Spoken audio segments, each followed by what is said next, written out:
So now what we're going to do is we're going to add some stepping to Parting Wild Horse's mane. And this is basically going to teach us how to move sideways in any of our movements that you've practiced so far. Basically what we're going to do is I'm going to get in my natural shoulder width apart stance. I'm going to shift my body weight to one side. And the first time what I'm going to do is I'm going to bring that foot in, okay? Then, as I separate my hands, my legs are also going to separate. And in this case, I'm going to step just a little bit wider than my shoulder, okay?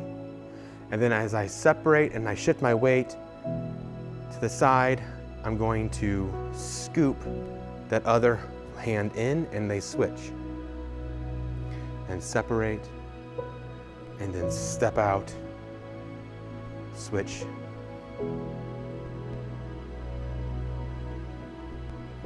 Separate.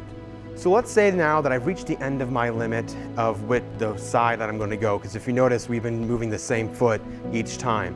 So now I've reached the end of where I wanted to go. How do I go back the other direction?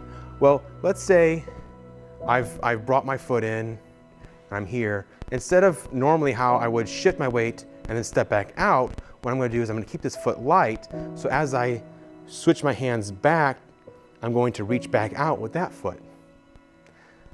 So here,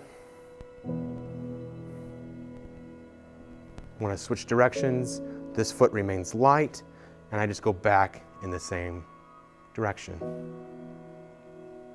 One more time, this foot remains light, and I reach back out. So go ahead, try that a few more times. Make sure you get nice and comfortable. The trick is not to wobble back and forth or turn the hips too much, because then you'll do funny things with your feet. But practice it. It's a pretty simple movement. The trickiest part is to remember that when you want to switch directions, not to put weight on that foot. But if you do, just switch your feet again and go back.